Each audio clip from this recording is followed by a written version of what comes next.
అందరికీ శుభోదయం. SS TV Shankar versus Srinivas మా ఈ యూట్యూబ్ ఛానల్కి స్వాగతం సుస్వాగతం. శంకర్ వర్సెస్ శ్రీనివాస్ అంటే ప్రొడక్షన్కి సంబంధించి అంటే జనరల్గా మేము వచ్చేసి ఏదో పోట్లాడుకుంటున్నామని కాదు, కేవలం ఏంటంటే ప్రజెంట్ ఐపీఎల్ మ్యాచెస్ జరుగుతున్న కారణంగా మేము దాని గురించి చర్చించుకుంటూ దానికి సంబంధించిన వీడియోలు అప్లోడ్ చేస్తూ ఉంటాం. అదే కాకపోతే ఈరోజు మ్యాచ్ వచ్చి సన్ రైజర్స్ లక్నో మ్యాచ్ ఉంది కదా, దాని గురించి ఈరోజు ఎవరు ఏ జట్టు తీసుకోవాలనే దాని గురించి జస్ట్ మనం మాట్లాడుకుంటూ టాస్ వేసుకొని సో జట్టు యొక్క బలాబలాలు విజయాల గురించి కూడా మనం మాట్లాడుకుంటూ జస్ట్ ముందుకు వెళ్ళిపోదాం. మిస్టర్ శ్రీనివాస్ అయితే మాత్రం మనం ముందే ఉన్నాడు, అల్లు వచ్చేసాడు. సో తనతో మాట్లాడుతూ మనం ముందుకు వెళ్ళిపోయి set. Hi Srinivas. Hi Balashankar, how are you? Hi friends. ఏం సంగతులు? సన్ రైజర్స్ తర్వాత లక్నో మ్యాచ్ జరగబోతుంది. సో ఈ మ్యాచ్ గురించి మనం మాట్లాడుకోవాలంటే మొదట టాస్ వేయాలి, కానీ టాస్ వేయగానే పోగొట్టు మాకు. అలాగే బాబు, నిన్న టాస్ బాగొట్టి నువ్వు, అందుకనే ఈ రోజు టాస్ ని వెరైటీగా మొత్తం ఇచ్చాను శంకర్. ఏం పోతుంది? ఒక సీసా మొత్తం ఇచ్చాను వెరైటీగా. కొత్తగా ఉండాలి కదా థాట్స్ కొత్తగా ఉండాలని చెప్పి. అయినా అసలు నాకు తెలియక అడుగుతాను, ఇసుకలో వేస్తే కనపడదని తెలుసు కదా. అవునవును. తెలియకుండా అలవాట్లో పొరపాట్లాగా నువ్వు నేల మీద వేసి దాన్ని పోగొట్టి ఎదుక్కొని మనమే రెగ్యులర్ గా ఆటగాళ్ళమా ఏంది ఇసుకైతే మనం ఏదో తెలియక అలా వేసామనుకో. సరే ఇప్పుడు ఏదో టాస్ వేద్దాం ఉండు. ఓకే, ఇగో ఈ మూత ఉంది కదా, ఇది గుంట ఇది మెట్ట. గుంట మెట్టేందిరా మరి సరిగ్గా మాట్లాడు. గుంట మెట్టేంది లోన బయట? లోన సరే అంటే అది వేరే విధంగా వెళ్ళింది. ఇది గుంట మెట్ట అన్న రకంగా ఉంది, లోన బయట మరి చందానంగా ఉంది. అదేదో మనం ప్రమోషన్ చేసినట్టుండిద్ది. వద్దు మనకొద్దు. లోన బయట అక్కడికి వెళ్ళిందా? అమ్మా క్షమించాలి నన్ను. జనరల్ గా మేము వచ్చేసి ఏంటంటే సరదాగా మాట్లాడుకుంటూ అంటే ఈ మూత ఉంది కదమ్మా, ఇది మూత అంటే కొంచెం ఇట్లా గుంటలా ఉంటుంది కాబట్టి ఇదంటే కొంచెం అలా అనుకున్నాంలే. సో సారీ అబ్బాయి, నాదే పొరపాటు కాబట్టి తప్పకుండా. ఇప్పుడు నీకు ఏది కావాలో పైకి చెప్పు. నాది వచ్చేసి ఇది సైడ్, పై సైడ్ బాబు. పై సైడ్ ఓకే. అట్టయితే చూసారా, అది రావు సైడ్ పడింది. ఎందుకంటే మూతలు కాబట్టి తేలిగ్గా ఉంటాయి కదా. తేలిగ్గా ఉన్నప్పుడు ఏమవుతుందంటే గాలికి అలా దిగిపోయింది అది. సో వాడు గెలిచాడు అనుకుంటున్నాడు. సరే టాస్ అడిగి ఇచ్చేద్దాం. ఇప్పుడే బాబు, ఈ రోజు మా జట్టు సన్ రైజర్స్ హైదరాబాద్. నేను ఎక్స్పెక్ట్ చేసా, ఎందుకంటే ఈ రోజు వాడు ఓడిపోయే టీం తీసుకుంటా అనుకుంటా నేను ఖచ్చితంగా. అది మీ పిచ్చి భ్రమ బాలశంకర్. సన్ రైజర్స్ హైదరాబాద్ అంటే ఎవరు అనుకున్నా, కాటేరమ్మ కొడుకులు వైల్డ్ ఫైర్ అవుతారు. ఈ లక్నో వాళ్ళకి దబిడిదిబిడే ఇంకా అసలు అది అనుకుంటున్నావు కదా. అసలు చూడు, దానికి తోడు జట్టు ఎక్కడ పిచ్చాక తెలుసా, హైదరాబాద్ మూసినది పక్కనే. సాయంత్రం ఉంటది ఆ జిడ్డు బాలు ఎల్లకన ఆయన ఉంటదిరా బాబు. నీకు విషయం అర్థం కావట్లా. సన్ రైజ్ హైదరాబాద్ అంటే దాదాపు అంత కాషాయమే. సాయంత్రం మామూలు కాషాయం కాదు. ఇక్కడ సూర్యుడు ఎలా ఉన్నాడో ఆ రేంజ్ లో కాషాయం ఉంటది. అయినప్పటికీ కూడా మరి వాళ్ళకి తప్పదు కదా మరి. అంటే ఒకసారి గెలిచాం కదా అని చెప్పి అస్తమానం గెలుస్తారు. ఎప్పుడు గెలవాలని కోరుకోవడం తప్పేం కాదు. ఆట చెప్తే ఏంటవా, సన్ రైజర్స్ ఈసారి కప్పు కొడతానికే వచ్చారు. కప్పు కొడతారు. అది జస్ట్ లాస్ట్ సీజన్ లో జస్ట్ ఫైనల్ లో ఓడిపోయారు. ఈసారి అది రిపీట్ కాకూడదని చాలా పద్ధతిగా చాలా ఇదిగా ఆడుతున్నారు, పకడ్బందీగా ఆడుతున్నారు. ఈ రోజు నీకు చెప్పానే 300 స్కోరు రావచ్చు, ఈ రోజు రావచ్చు, గ్యారంటీ రావచ్చు. ఎందుకంటే ఉండ ఆటగాళ్ళు ట్రావిస్ హెడ్, అభిషేక్ శర్మ, చెప్పు లేటెస్ట్ తుఫాన్ ఇషాన్ కిషన్. ఓకే. నెక్స్ట్ కాటేరమ్మ పెద్ద కొడుకు క్లాసన్ ఉన్నాడు. తర్వాత నితీష్ కుమార్ రెడ్డి ఉన్నాడు. చాలా ఈ దెబ్బతో లక్నో తుప్పల్లోకి వెళ్ళిపోయింది గ్యారంటీగా. ఇది ఉప్పల్లో జరుగుతారు చూడు, ఉప్పల్లో కొడతారు, తుప్పల్లోకి వెళ్ళిపోతారు లక్నో. ఈ రోజు తుప్పలో పోయేదంట. అసలు వీడు ఏం మాట్లాడుతున్నాడో, జట్టు మీద కాన్ఫిడెన్స్. ఒకసారి ఇప్పుడు ప్రతిసారి మనం ఏమనుకుంటామంటే 300 కాదంటే 400 కొట్టాలని కోరుకుంటాం బాల్ కరెక్ట్ గా వస్తే. కానీ ఇక్కడ ఏమవుతుందంటే ప్రతిసారి అట్లా జరగదు. అనుకోవడం తప్పు కాదు, అంటే లక్ష్యం పెట్టుకోవడం తప్పు కాదు.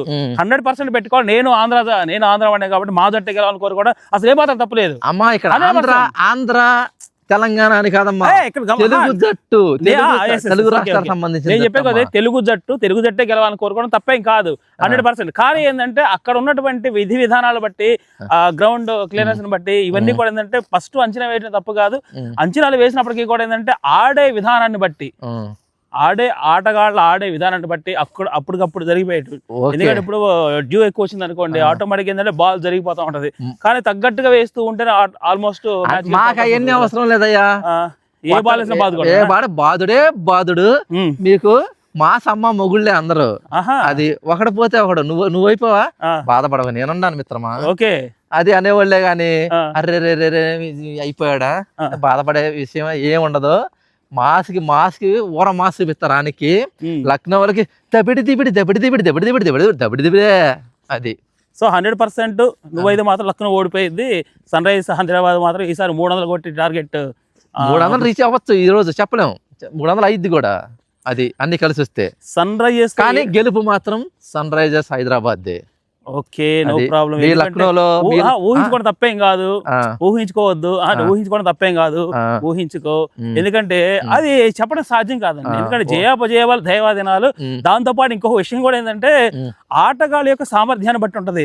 అంటే ఏదో ఫస్ట్ మ్యాచ్ కాబట్టి ఆ మ్యాచ్ మీద హైదరాబాద్ జరుగుతుంది, అది ఉప్పల్ గ్రౌండ్, అది జనం క్రౌడ్ ఉంటారు. ఎందుకంటే చాలా మంది హోప్ ఎక్కువ ఉంటారు.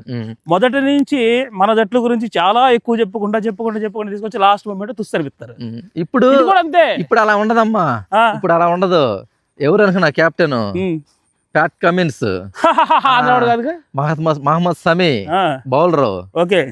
జట్టు అంతా అంతా అసలు ఒకళ్ళ తర్వాత ఒకళ్ళు, నువ్వు పోతే నేను పోతే నువ్వు, అసలు సమస్య లేదు. అందరూ మీ జట్టులో షాన్ మార్ష్ ఉన్నా, మీ కెప్టెన్ రిషబ్ పంత్ అయినా, వింటున్నా మిత్రమా, మీ కెప్టెన్ రిషబ్ పంత్ అయినా, మిచెల్ మార్ష్ దబిడి దిబిడి పోరన్ ఉన్నా, అందరూ అంత జుజుబీలమ్మా. వాళ్ళందరూ తగ్గాల్సిందే, సైడ్ ఇవ్వాల్సిందే. ఎందుకంటే సన్ రైజర్స్ హైదరాబాద్ అంతే, అదో రకం, అదో మాదిరిగా వెళ్ళిపోతా ఉండిద్ది. అది అర్థమైందా? కాబట్టి గెలుపు నాది, ఓటమి నీది. మరొక ఓటమిని రుచి చూడబోతున్నాం మిత్రమా. నేనైతే 100% అంటే లాస్ట్ టైం సన్ రైజర్స్ మనం గెలిచాం, అది ఓకే. అంటే లాస్ట్ టైం కూడా మనోడే గెలిచాడు అనుకోండి. అయినప్పుడు ఏంటంటే అలా చెప్పాను కదా, గెలుపు అడిగిచ్చి తర్వాత మనం ఏంటంటే కూడా ఒకవేళ వీలైతే ఇప్పుడు మన ఆంధ్ర జట్టు అంటే మన తెలుగు రాష్ట్రాల తెలుగు జట్టు ఓడిపోకూడదు అనుకుంటే గెలుపు అడిగిస్తాం, అంతే తప్పించి నేను ఓటమిని అంగీకరించాను. నేను ఎందుకు అంగీకరించాను? అసలు ఆట జరగకముందే అట్లా అంగీకరిస్తారు ఓటమి? ఈ మాటలు వద్దమ్మా, మాటలు కాదు, ఈ పులిహార మాటలు మనకు వద్దమ్మా. ఈ పులిహార మాటలొద్దు. నువ్వు నీ జట్టును తీసుకున్నావు, నీ జట్టును పొగుడుకో. అవును, నా జట్టు నేను తీసుకుని నేను పొగుడుకుంటా, అంతేగాని నీ జట్టు ఓడిపోయింది నా జట్టు ఓడిపోయింది అనబాక. నీ జట్టు బలాబలాలు నువ్వు తెలుసుకో మిత్రమా, తెలుసుకో ముందల. అది పొద్దున్నే ఫ్రస్ట్రేషన్. మరేందన్నా సన్ రైజ్ హైదరాబాద్ అంటే ఫ్రస్ట్రేషన్ కి అమ్మ మొగుళ్ళు, ఆ బౌలర్లకి బీభత్సమైన ఫ్రస్ట్రేషన్ సృష్టించబోతున్నారు. ఆనికి ఒక్కడు కొడతంటే బాల్. ఒక విషయం చెప్తాను, లాస్ట్ టైం మనకి మన వాళ్ళు వచ్చేసి 280 పై కొట్టారు కదా, అయినా కూడా లాస్ట్ కి కాటేరమ్మ కూడా దాని ఏమంటారు, కాటేరమ్మ కొడుకులు అని చెప్తున్నారు కదా. ఆ కొడుకులు కూడా కొద్ది వణుకు పుట్టించారు. ఎందుకంటే అసలు మ్యాచ్ దాదాపు అటు పక్క ఉన్నది, కానీ అయినప్పటికీ కూడా ఏంటంటే 2-3 వికెట్లు అక్కడ కొంచెం స్కిడ్ అయిపోయిన కారణంగా మ్యాచ్ వాళ్ళు గెలిచారు. అయినప్పటికీ కూడా అంత పోటాపోటీగా ఆట జరిగితేనే చూస్తానికి ఆసక్తి. ఇప్పుడు సన్ రైజర్స్ మ్యాచెస్ మనం చూస్తున్నామంటే వాళ్ళు కొట్టే విధి విధానాలు అంటే ఎట్లుంటుందంటే ఆ స్కోర్ చూస్తానికి అసలు కళ్ళు చెదిరిపోతాయి అనమాట, ఆ రేంజ్లో ఉంటుంది. ఓకే, ఆ విషయాన్ని అంగీకరిస్తా. ఎందుకంటే నిజమైన ఆటని ఆటగా చూపించే సన్ రైజర్స్ హైదరాబాద్ అంటే ఈరోజు ఒక బ్రాండ్ అనమాట. ఆ బ్రాండ్ని వాళ్ళు నిలబెట్టుకుంటారా, లేకుంటే సాయంత్రం మా వాళ్ళు వేసే బౌలింగ్కి చేతులు ఎత్తేస్తారనేది రేపు చూసుకున్నాం. చూద్దాం కాదు, రేపు చూస్తావు నువ్వు. లాస్ట్ టైం అంటే ఏదో ఎక్కడో సంగతి తెలుసా మిత్రమా, లక్నో ఏమైందో తెలుసా? చెప్పు. మొన్న మ్యాచ్ లో 13 ఓవర్లకు 170 కొట్టింది మిత్రమా. అందుకే చెప్పా. తర్వాత 6 ఓవర్లకు 30 కొట్టింది మిత్రమా. అదే మిత్రమా, మాదేమో హైదరాబాద్ అలా కొట్టదు మిత్రమా. నేను చెప్పేది అదే. ఇప్పుడు నువ్వు కూడా 100% ప్రతిసారి 300 టార్గెట్ పెట్టుకోవడం తప్పేం కాదు. అంతే, టార్గెట్ పెట్టుకోండి, కొట్టి చూపియాలి మీరు. కొడతాము ఈ సీజన్ లో, కొట్టి చూపిస్తాము, కొడతాము ఈ సీజన్ మాదే. సీజన్ మీద అందరూ ఆడుతున్నారు, అందరు ఆటగాళ్ళు, అందరు సాటి లేని మేటి ఆటగాళ్ళు, అయినా సరే నా ప్రపంచం నలుమూలల నుంచి తీసుకొచ్చిన మంచి మంచి ఆటగాళ్ళు. కాబట్టి ఏ ఆటగాడు ఏ టైంలో ఎలా ఆడతాడో ఎవరికి తెలుసు. ఎందుకంటే గేమ్ ప్లానింగ్ కూడా ఉంటదండి. ఫస్ట్ స్టార్టింగ్ మ్యాచ్ కి అందరూ సమర్థవంతమైన టీం రాదు, తర్వాత వస్తుంది. ఎందుకంటే ఒక్కొక్కరు 2 మ్యాచ్ ఆడాలి కాబట్టి తగ్గట్టు వస్తుంటారు కదా. కానీ సన్ రైజర్స్ హైదరాబాద్ సీజనే మాదని నిరూపించబోతుంది. దాన్ని మనం సీజన్ మనదే అని నిరూపించుకుంటూ దాంతో పాటు కనుక సిరీస్ కనుక గెలిస్తే 100% నాకన్నా ఆనందించి మరి ఎవరు లేరు. కప్పు గెలిస్తే ఛాన్స్ ఉంటే నాకన్నా ఆనందించే గొప్పవాడు ఎవరు లేరు. ఎందుకంటే మన తెలుగు రాష్ట్రాలకు సంబంధించినటువంటి మన తెలుగు జట్టు అంటే మరి మనం ఆనందంగా ఉంటాం కదా. అయినప్పటికీ కూడా తమ్ముడు తనని ధర్మం చెప్పన్నారు కాబట్టి డెఫినెట్ గా నీకు విజయం దక్కాలని మనస్ఫూర్తి కోరుకుంటూ మా లక్నో ముందు మీరు కొంచెం జాగ్రత్తగా ఉండాలి సాయంత్రం పూట. ఎందుకంటే లక్నో అంటేనే ఆ పేరు ఉన్నది లక్ అనేది. మనోడు ఇది అనుకుంటున్నాడు, లక్నోలోనే లక్ ఉంది కాబట్టి లక్ మా సైడ్ ఉంది. చెప్పు ఎందుకు ఆ తర్వాత ఎందుకంటే రేపు మాట్లాడుకుందాం. కిక్కుతో మాట్లాడుతున్నావు అనుకున్నావు ఏందమ్మా? లక్ ఇచ్చే కిక్కుతో ఏమన్నా మాట్లాడుతున్నావు ఏంది? లక్కుతో పాటు మా దగ్గర లక్షణం ఉంది. నీకు ఆ విషయం అర్థం కాదు. లక్షణం అంటే ఏంది? పగడ్బందీగా బౌలింగ్ వేసేటువంటి సమర్థత. అంటే మంచి మంచి బౌలర్స్ ఉన్నారు మా సైడ్, మంచి మంచి బ్యాట్స్మెన్స్ ఉన్నారు. అయినప్పటికీ కూడా ఏంటంటే సో ఆ పిచ్ యొక్క స్వరూపాన్ని బట్టి అప్పటికప్పుడు మారిపోతూ ఉంటుంది. అంటే ఎంత పెద్ద ఆటగాళ్ళైనా సరే పిచ్చి స్వరూపం. కానీ నీకు తెలియని విషయం చెప్పనా మిత్రమా? చెప్పు. మీ జట్టులో ఒక కెప్టెన్ ఉన్నాడు. అతను చెప్పిన మాట అందరూ వినాలి. అవును. మా జట్టులో అలా కాదు, ప్రతి ఒక్కడు కెప్టెనే. అర్థమైందా? ప్రతి ఒక్కడు తనకు తాను కెప్టెన్గా ఫీల్ అయ్యి నేను కెప్టెన్ అయితే ఎలా ప్రవర్తిస్తాను, ఎలా ఆడతానని ఊహించుకొని తనకు తాను అనుకొని ఆడి ఈరోజు సంచలనం సృష్టించబోతున్నారు. హైదరాబాద్ గ్రౌండ్లో ఉప్పల్ స్టేడియంలో మరొక గెలుపు మనం ఈరోజు చూడబోతున్నాము. బాలశంకర్కి మరొక ఓటమిని రుచి చూపించబోతున్నాం. కంగ్రాచులేషన్స్. ఎట్టి పరిస్థితిలో ఓడిపోయే జట్టుకు ముందుగా షేక్ హ్యాండ్ ఇస్తున్నాను. All the best. సో ఎట్టి పరిస్థితిలో శ్రీనివాస్ తోటి రేపు మాత్రం ఈడికి అప్పు చెప్దాం. అంటే సన్ రైజర్స్ ఓడిపోతుందని మీరు నన్ను అనుకోమాకండి. ఎందుకంటే ఆటగాళ్ళు గెలవాలని కోరుకుంటున్నాను. గెలిచిన ఎట్టి పరిస్థితిలో ఆటగాళ్ళు గెలుస్తారు, ఆట గెలుస్తుంది. అంతే తప్పించి ఆంధ్ర జట్టు గెలుస్తుంది అంటే మొత్తం ఇండియాలో జరిగేది బయట కాదు కదా మిత్రమా.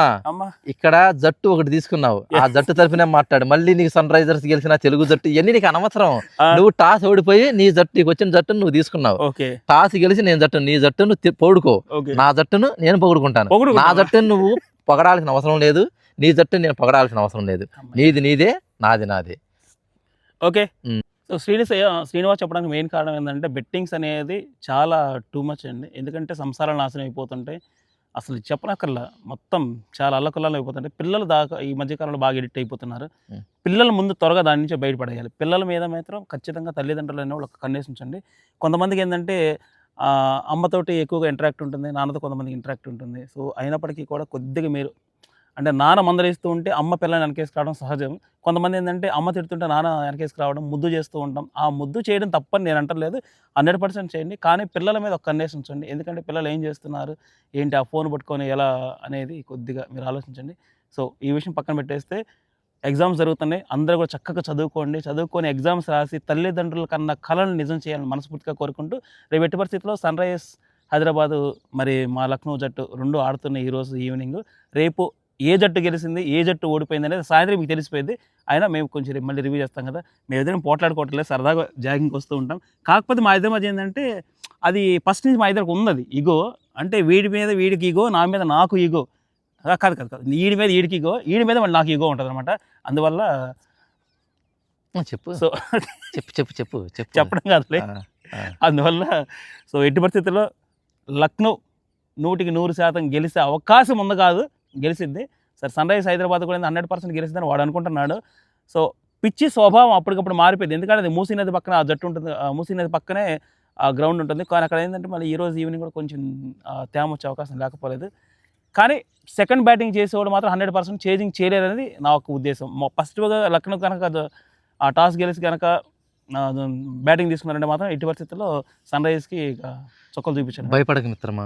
అంటే ఒకవేళ లక్నో కానీ టాస్ గెలిచి బ్యాటింగ్ తీసుకుందనుకో, 13 ఓవర్లకు 200 కొట్టిన వాళ్ళు 20 ఓవర్లు పూర్తయ్యేదానికి 230 కన్నా అంతగా 230. అదే మా హైదరాబాద్ ఉందనుకోండి, 6 ఓవర్లకే 150 పడతారు ఆడ. సమస్య నువ్వు కాన్ఫిడెన్స్ అనుకో, ఓవర్ కాన్ఫిడెన్స్ అనుకో. హైదరాబాద్ ఈ రోజు వైల్డ్ ఫైర్ తో ఆడి రేపు జరిగేది ఇక్కడ. రేపు మళ్ళీ మేము వేరే చోట వీడియో చేయబోతున్నాము. ఎట్టి పరిస్థితుల్లో పూర్తి ఆనందంతో రేపు నేను లక్నో తరఫున ఎట్లా ఉంటుంది కాదు, రేపు మాట్లాడుకున్నాం మనం. ఓకేనా? సో ఎట్టి పరిస్థితి మళ్ళీ రేపు కలుద్దాం. Thank you so much.